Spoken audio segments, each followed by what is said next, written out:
Hey guys, it's your Tax BFF here, and we are here with another 5-minute financial fix on a Friday. Today, we are going to be talking about the pain points of business owners. And these pain points, a lot of you are going to be like, oh yeah, that's me. But this is for anybody who is just getting into business through the person who has started to make some real money in business. Let's talk about it. I would love to know your pain points. And if you feel seen, so like, comment, and subscribe.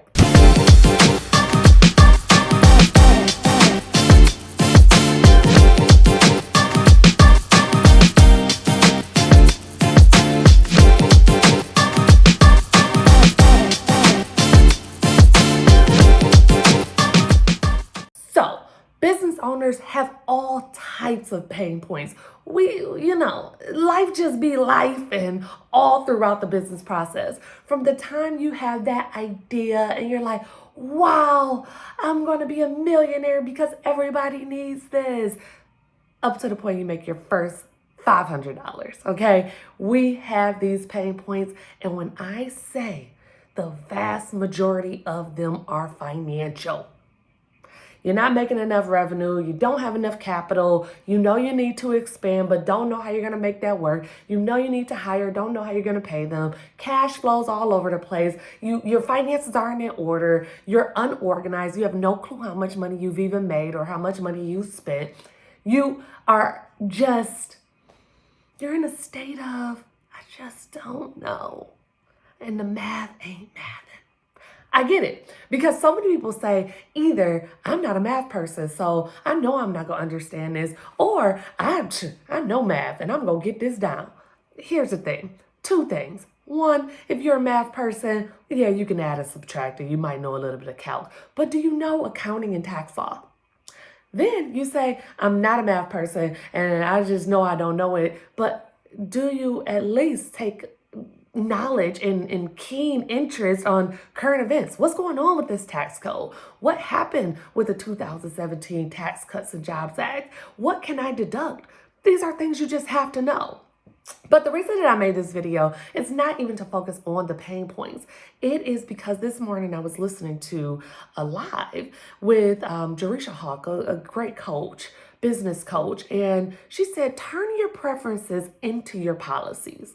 And when she said that, it made me think about a lot of different things and how pain points and your preferences should be aligned, okay? So, the reasons to becoming a business owner, most people say time freedom, financial freedom, geographical freedom. You want to move anywhere in the world, right? You have a toxic current workplace. You just got to get out of there. I don't want this boss. I want to be my own boss, all that good stuff. Or you've even started to learn about the tax code advantages.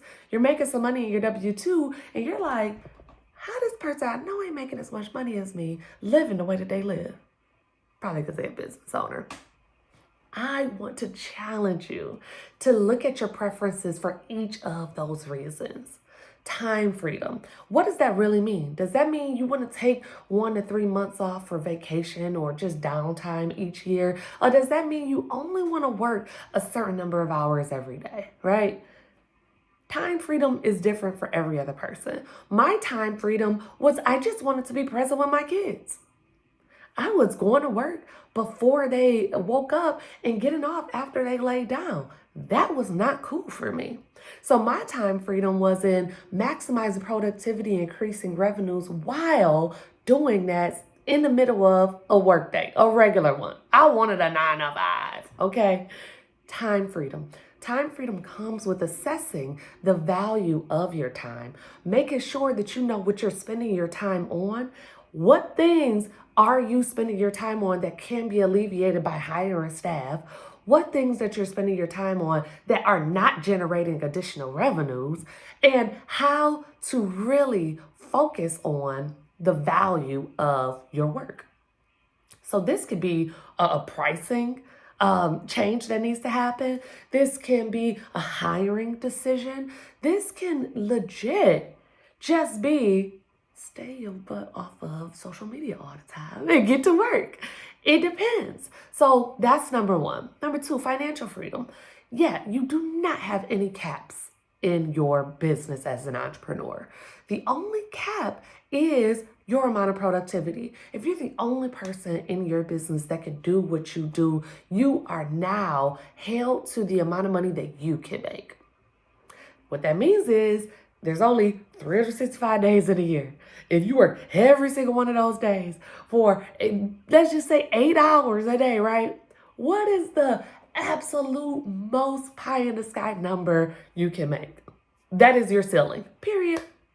Now, if you're saying if I duplicate myself 3-4 times, if I make sure that I'm maximizing my time by not answering emails, not answering the phone, I'm putting more content out there so that my brand can grow and the leads can come in and then I'm closing what I need to close, your ceiling has just tenfolded, right?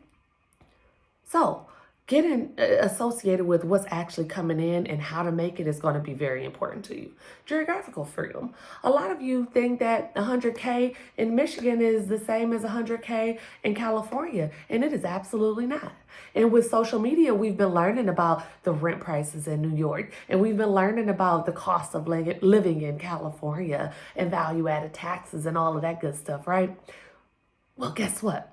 I'm here to put a stamp of approval on your move, right? I want you to move wherever you want to be in the world. I want you to be happy. But if you are making 100K in Michigan, you could be living pretty good. Pretty good. That same 100K will not afford you the same lifestyle. So just know that if you're thinking about moving all over the country and moving to different places, you need to think about the cost of living. Toxic current work environments. I believe your environment is all about what you make it, and we'll talk about that another day because I get into some therapy sessions that I only get to with my tax clients. And tax code advantages. We know the W-2 earners pay what they are supposed to within that tax bracket, period, the end. Yeah, they can reduce their taxable income by contributing to their 401k. Yeah, they got a couple write-offs. They can itemize deductions and mortgage insurance, property taxes, and all that good stuff. But guess what a business owner can do?